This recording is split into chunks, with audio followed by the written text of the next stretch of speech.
Hi, so this is the first speaker of spring 2023 for the Women's ACM Club.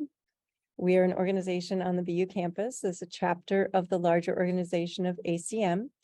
And what we do is we sponsor opportunities and great speakers on campus. And so we are so happy tonight to have Lauryn Hubbard here to speak to us about her work with autistic children and as a behavioral therapist.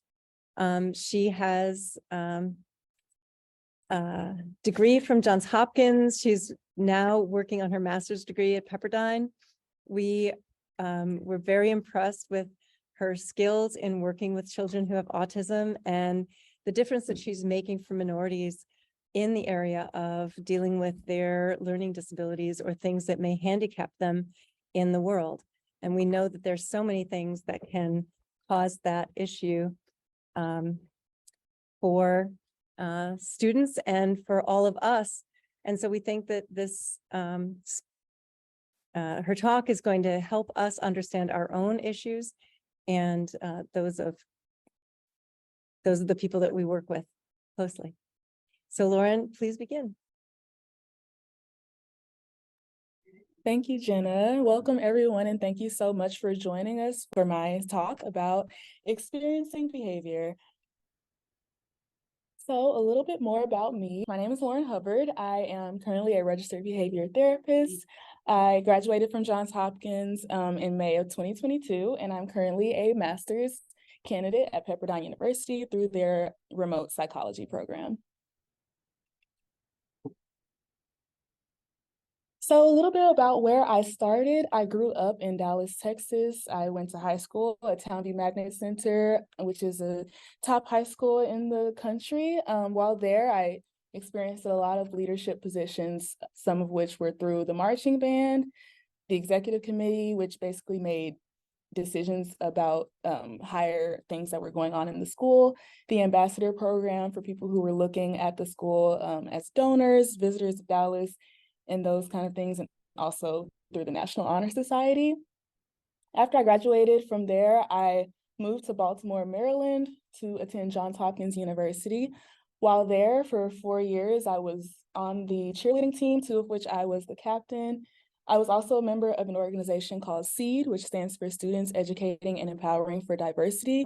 That program, we did a lot of focus groups and different meetings regarding diversity and inclusion topics with organizations and staff around campus. And I was also a first-year mentor, which is an orientation leader for freshmen and transfer students. A little bit more about my time at Hopkins. The first 2 years of my college career there, I was a neuroscience major.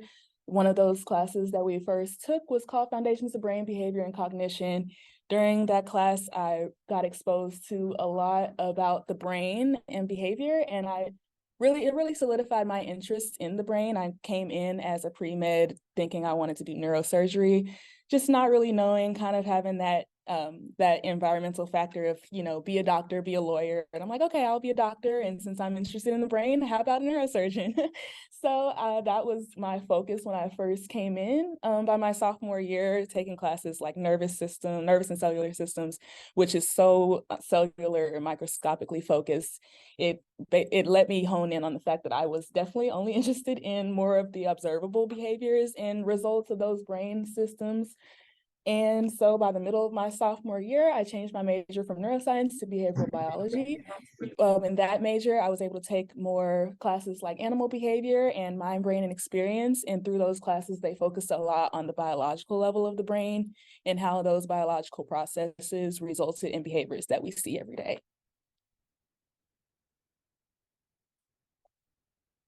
After graduating in May of 2022, I moved to Massachusetts. In Natick, I started as a behavior therapist at RCS Learning Center.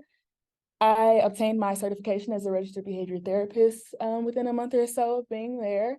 And I also started my candidacy through the master's program at Pepperdine. So now we will get into more of my experience in behavior. To help explain this, I have introduced and created a fictional patient and student. Their name is Sarah. Sarah's 7 years old. She's very charismatic and eager for social interaction. She uses she, they pronouns. Although she's charismatic and eager for social interaction, she does have a difficult time tolerating unexpected changes. Additionally, their mom noticed that often they'll go a long time with just sitting idly, not really engaging in anything, or asking for any toys or things that they might want or need. And when their mom goes to check on her, Sarah will grab their mom's hair, and in order to kind of satiate her, her mom will give her a toy, and she seems to be happy. In addition, she also has a younger sister with who she aggresses towards as well.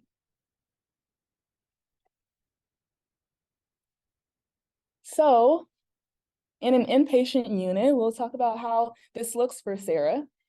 So last month, Sarah pushed their younger sister down the stairs, and after deeming it unsafe for her to live in the home, her mom decided to go ahead and get her admitted into an inpatient behavioral unit.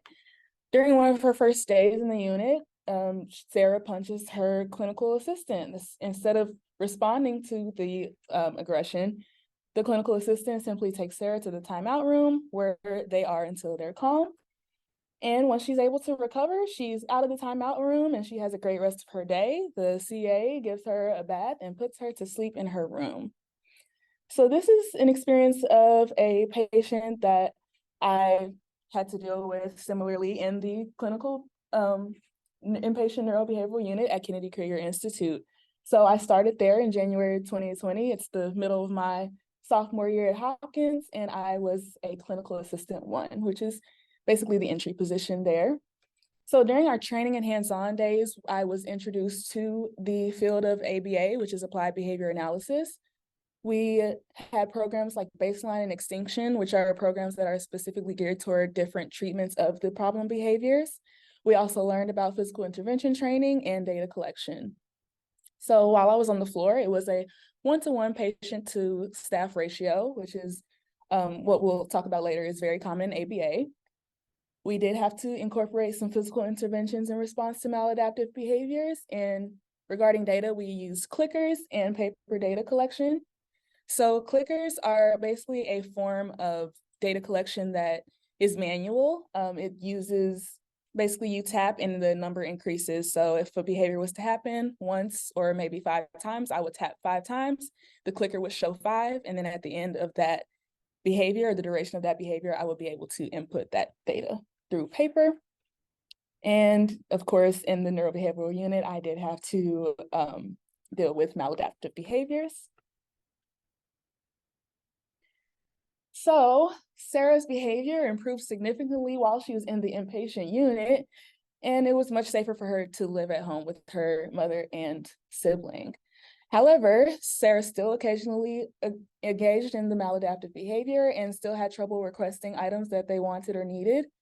They also struggled with communicating and sharing adult attention with their peers. So Sarah's mom took them to be evaluated and received a primary diagnosis of autism spectrum disorder, which I will go into detail with later. They are now attending a school-like setting and take the bus every morning to school. After a couple of weeks of attending the school, Sarah's bus driver takes a different route one morning due to traffic. Sarah begins to scream and cry on the bus, and when her therapist goes to get her off of the bus, she engages in the aggression that we've seen from her before. So this is similar to an experience of a student who may attend a learning center like the one I work at now. It's called RCS Learning Center, and I work there as a behavioral therapist. I started there in July 2022, and at my particular learning center, their primary diagnosis is autism spectrum disorder, or ASD for short.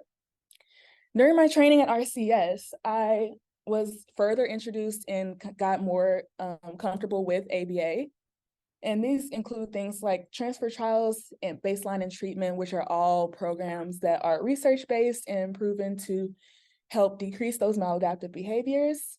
I, again, was trained in physical intervention training just because every facility has their own specifics about physical intervention. And also I was trained in data collection there as well. So while on the floor, the students are in a 1-to-2 or 1-to-1 staff to student ratio. We do use physical interventions when necessary to just keep all of the students and staff safe. And similar to my experience at Kennedy Krieger, we do use clickers as well. However, we use electronic data collection here, which we use the system Catalyst. And again, we do see a lot of those maladaptive behaviors, which I will detail shortly. So some of the examples of the programs that we run at RCS include daily living skills, which includes getting dressed, doing laundry, such as folding clothes, knowing if things are inside out, and also hygiene. So brushing your teeth, brushing your hair, and things of that nature. We also do vocational skills. So it could be going out into the community and shopping with the students, making sure they know how to follow a list or wait appropriately in a checkout line. Money skills, so counting money, being able to purchase things, conversation skills, being able to reciprocate statements and engage in conversation. We also have self-advocacy, which is similar to what Sarah's mom saw in her, was just being able to communicate when you have wants or needs and how to get those things appropriately. Engaging in independent tasks, tolerating changes, peer engagement, exercise, and leisure are also programs that we incorporate throughout the day.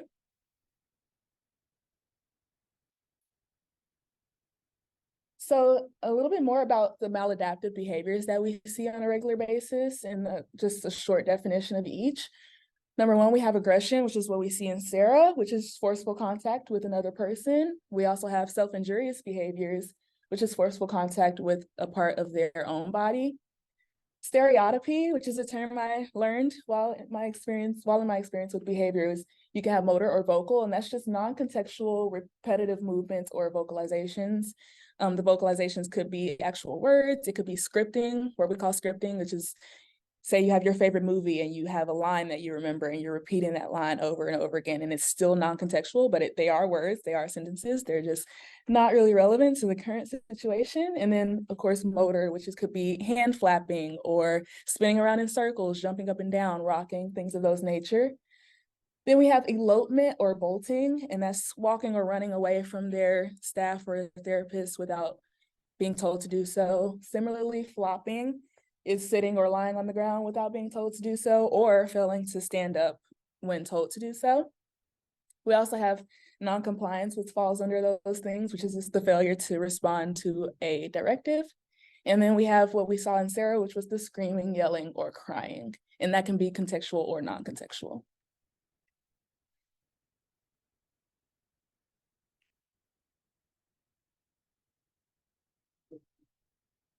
Yes. So, in the data collection method you mentioned the filters.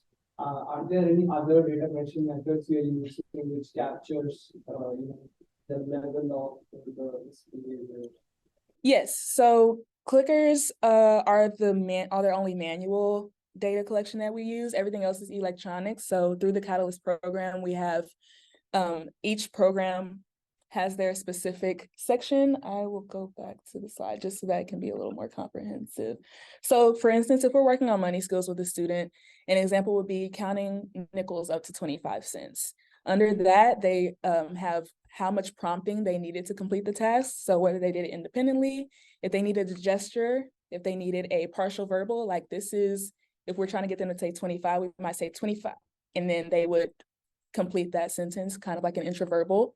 And so on. So under each program is how much prompting they needed, and that tracks the independence, the level of independence on each task. And then in regarding to behaviors, you can track frequency, which is what the clickers do. And also there's an electronic version of the clicker on Catalyst. There's also a duration technique where, for instance, if a student flops on the ground, we would start a timer and we would end the timer when they stand up or complete a directive.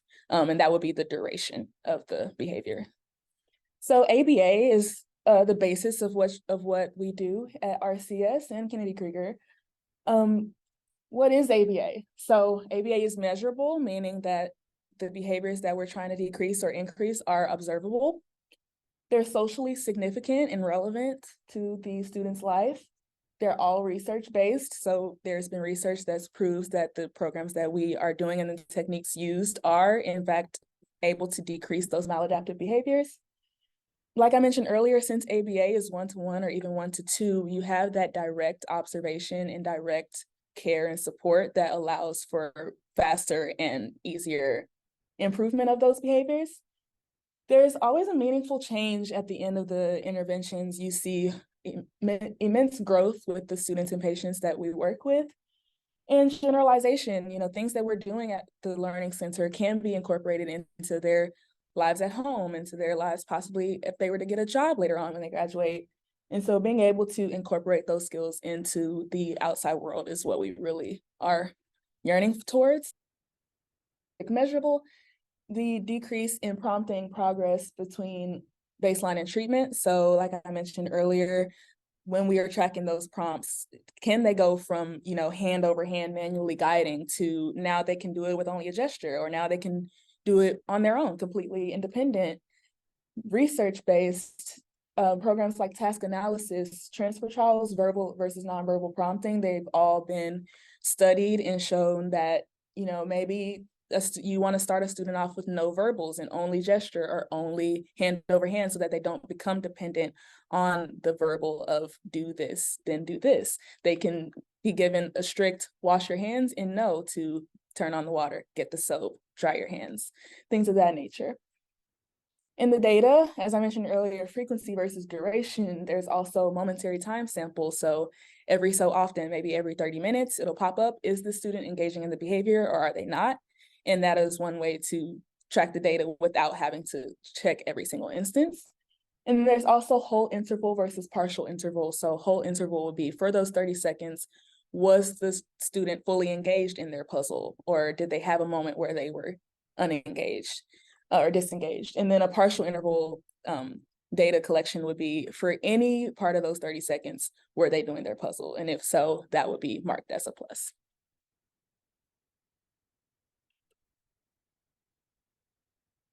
So in order to know how to treat these behaviors, we have to have a functional behavior analysis, because the functions of behavior directly affect how the student will respond to the programming.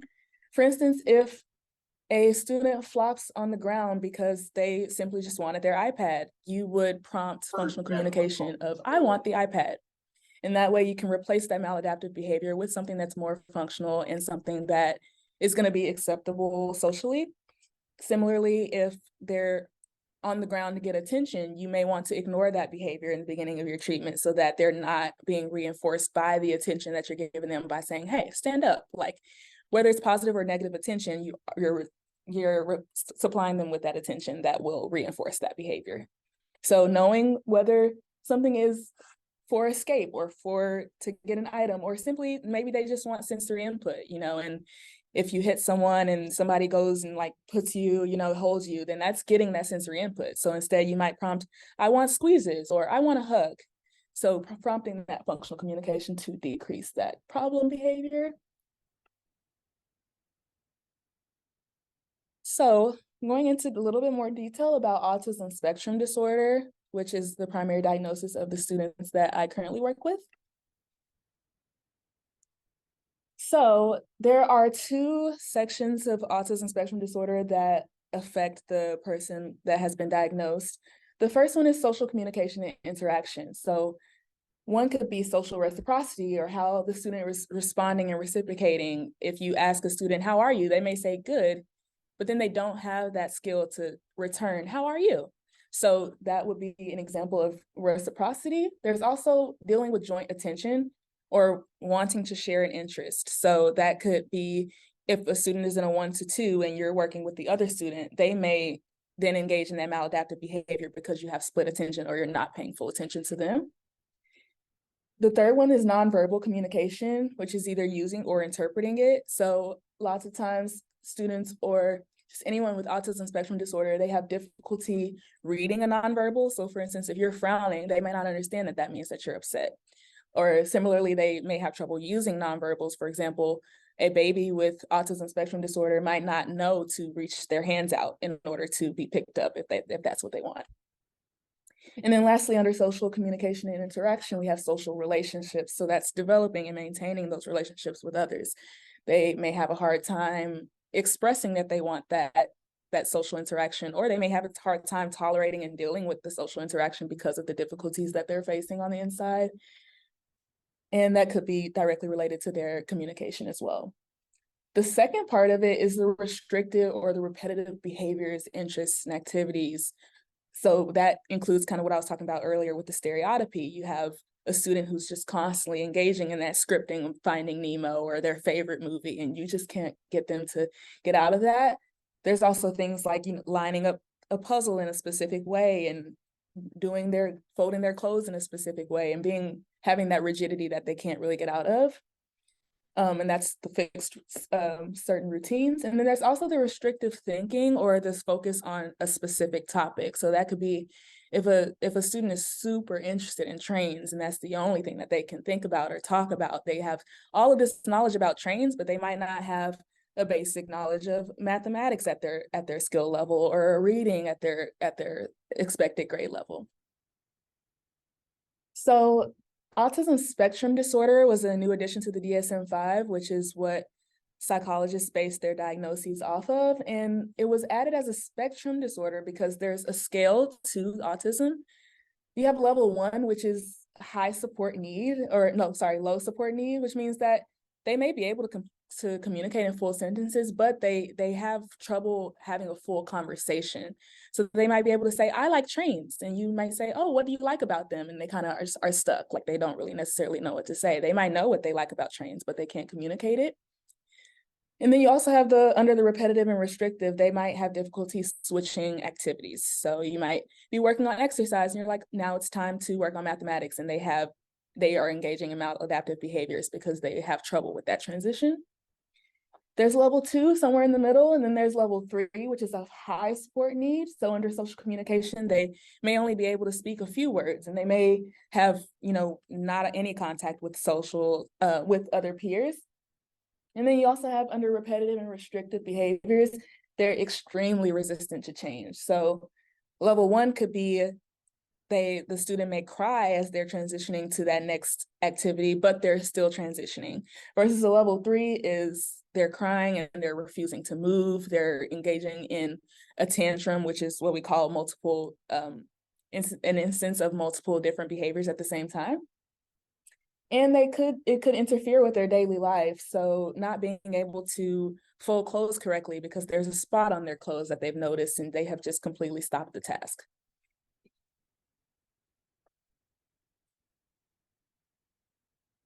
So people with autism in STEM, according to Manifest Foundation, a study showed that students diagnosed with autism do engage and are more likely to major in STEM majors in college. However, it's been shown that people with autism they attend college at a way lower rate. And they are also, just based on their interest in STEM, we can gather that, you know, they want to analyze their world instead of having an emotional or social interaction. And so because STEM is it's very strict and it has specific rules, that really draws in people with autism, and it kind of soothes their need for normalcy and rigidity.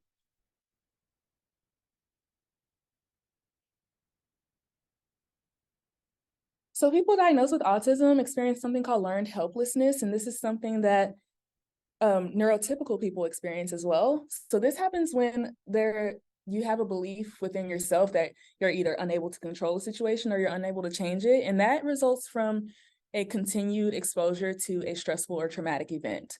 So an example of that could be for a student with autism, they have constantly experienced a lot of difficulty with zipping up their jacket.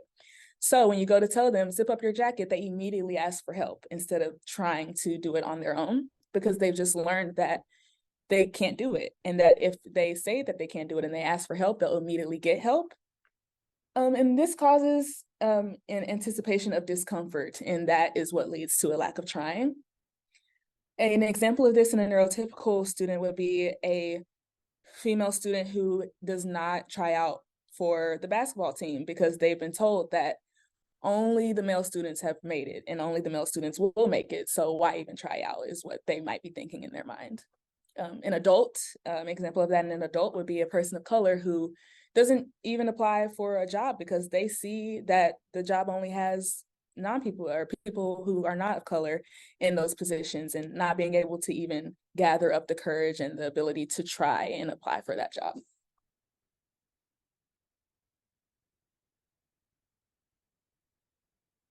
So a type of intervention that we would use for learned helplessness specifically is to, after the student asks for help, we would still go ahead and prompt them to try to do that task independently, and then assist them with the proper prompting that they need to complete the task, so that they know that first you can try to complete the task. And if you do need help after your attempt, you will receive that help. And eventually we like to see that those tasks become even more independent. In general, people diagnosed with autism greatly benefit from interventions that target decreasing these maladaptive behaviors by providing them tools for communication and toleration of different situations. So kind of what we talked about earlier, which is providing that functional communication for, I want my iPad, or I want attention, instead of engaging in that maladaptive behavior. Interventions are now also much more common and accessible for those with autism than ever before. So studies that have been done in the past show that students with autism are less likely to apply for college, for example, as we talked about earlier. But now that those interventions and earlier interventions are being made more accessible, hopefully in the future with those studies, we see that the newer generation of students and people with autism have that support level that they need to be encouraged to do things like apply for jobs and apply for university.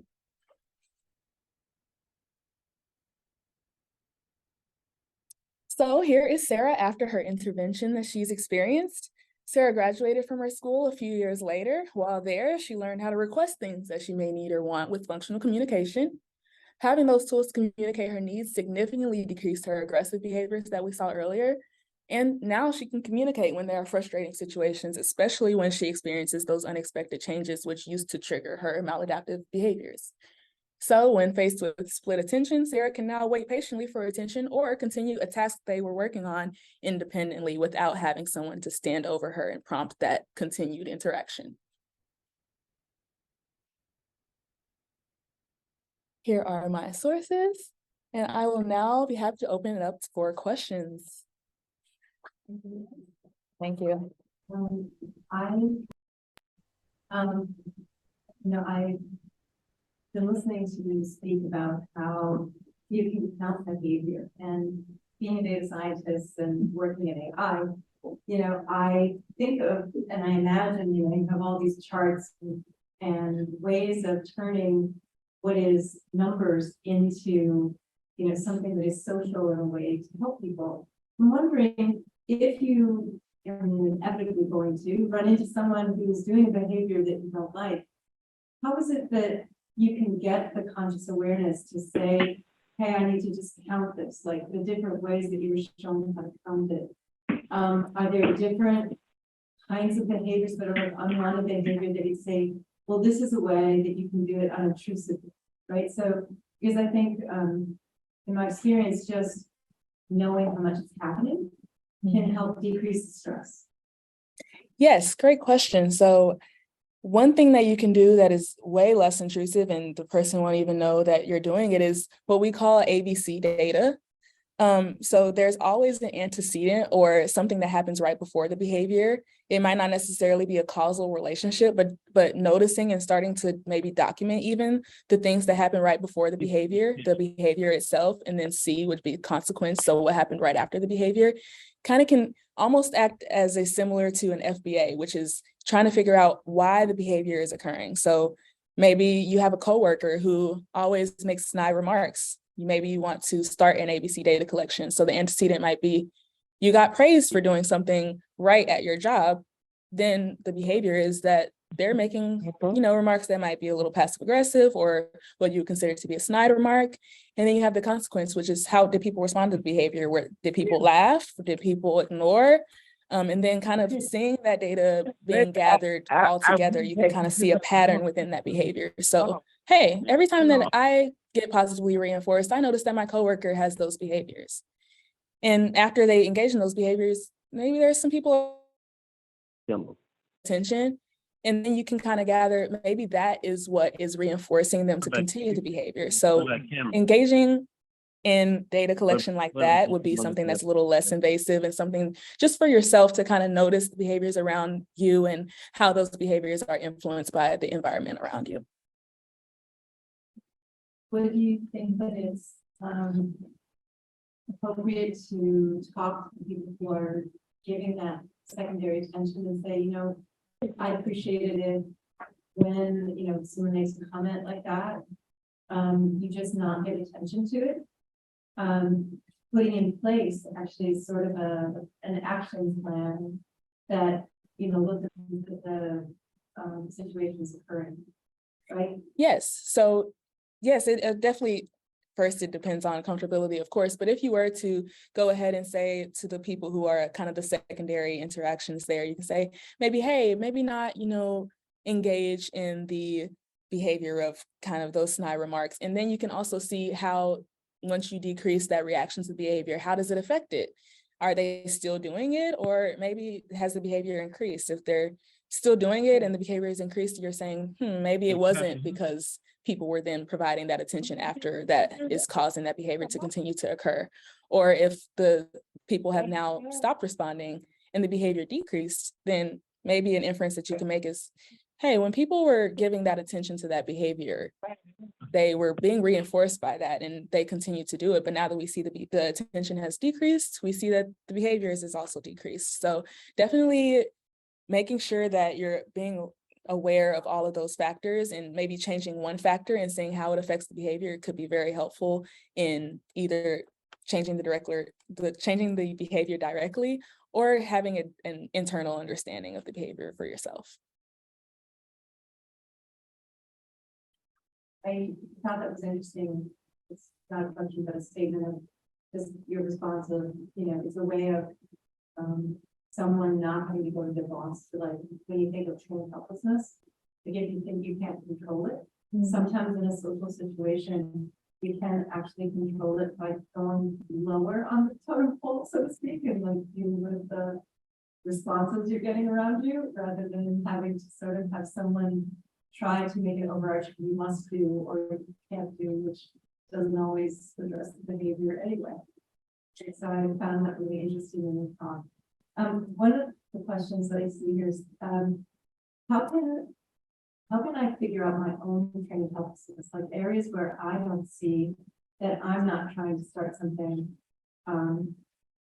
Is there a way that I can, you know, recognize that in myself?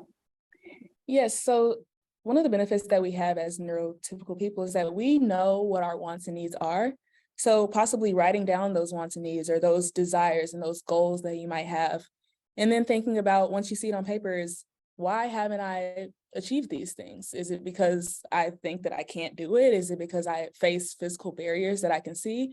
Or is there maybe a disconnect, or you don't know why you haven't done it? And that can be an opportunity to say, maybe it is because I have some of that learned helplessness where I just think that I can't do it. So being cognizant of your own wants and needs is definitely a start. And then coming up with reasons or possibilities as to why you were able to obtain those things or why you feel as though you cannot would be a good start to recognizing that learned helplessness. Okay. Sorry, this is again about data collection. So I'm wondering, like, okay, you have the clickers and the system that you use in the controlled environment, right? When the children or the patients are in the center, right? When they go back home, is there a way to keep on monitoring them and continue the data collection? And how would that look like? Because it's interesting. And I guess the reason I'm asking is because I guess the change of environment might also affect their behaviors, right? And what they learned while they were under training.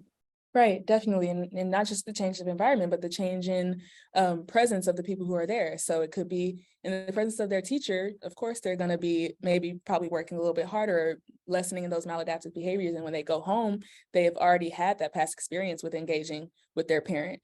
So I kind of have the benefit of seeing both the inpatient side of it and the learning center. And what I've noticed is in the learning center, it is harder to control those things because they do go home and you can't control what's in the home environment. Yeah. There are some parents, or a lot of the parents, who we have home logs where we write about their day. We send them home and the parents send them back to school. And what we hope for is that we see something written from the parents like, hey, my child engaged in this maladaptive behavior. This is what we were doing during that. This is how I responded. And so through that input from the parents, we are able to kind of get not necessarily a full picture, but a sense of what's going on at home and those antecedents and those consequences and how we can contrive situations that may be similar in the learning center environment in order to decrease those instances at home. Do you kind of, train the parents in terms of like how to best collect the data and how to get the flow? Because I guess it's not easy, right? I mean, you are a trained professional and you know what to pay attention to or how to do this data collection. And there are like so many behaviors that you have to monitor at the same time and so many, and you know how to use the prompts and everything, right? But I guess that's going to be very challenging for a parent or a sibling or someone else, right? Definitely. Yeah. So although there's not necessarily a one-to-one hands-on training with the parents that we do ourselves, there are documents that document how we are responding to those behaviors and kind of basically a layout of what we are basing our actions on at school. So they have an individualized education plan or an IEP, and they also have a behavior support plan, which the parents and the clinicians both sign off on. And in that behavior support plan, there's what is the behavior and how is it being responded to? And then if the problem behavior is continued, then this is the next step. If the problem behavior stops, great, then this is the next step. And so it kind of lays out in the behavior support plan what we're doing as clinicians and as therapists at the school, and their parents are aware of that. So they can kind of maybe base what they're doing at home off of what we're doing at the school based on the behavior support plan. That's a great question. So number one, we start off with is that whenever we start working with a new student, the first thing that we do is pairing. So that's basically only associating our presence with positive reinforcement. So if I was new to a student, I would maybe just do puzzles with them and do things that they know how to do and that they're getting that innate reinforcement with. So that way, when we start the programming, it's no longer just this person is here and I know that I'm going to be doing work and I know that this is going to be possibly a negative experience for me, and that can trigger those maladaptive behaviors. So having the student being paired with the therapist eliminates that factor of their presence kind of evokes that negative feeling in them. Another thing that we do is we try a lot, which is what one of the factors that ABA is based off is the generalization portion. So we may first work on money skills in the classroom. Then we may take them to the school store and say, now we're going to work on money skills here. And then we might take them to BJ's to go shopping. And when we go to check out, they might be able to use some of those skills where if we say the total is $100 and we give them 90, do you have enough or do you not have enough? So kind of bringing those skills from environment to environment and getting them used to, hey, not just in the classroom are we going to work on this, we're going to work on this here, we're going to work on this there, we're going to work on this at the store. And then that way, and then also when we send them home and we read the home log and their parent says, oh, we went to the grocery store, we didn't have any flopping or we didn't have any crying this time. Maybe they weren't able to do the money skills that they could do at home, but we saw a decrease in that maladaptive behavior. Then we can kind of tell, okay, the student is starting to associate different environments with a lack of maladaptive behavior.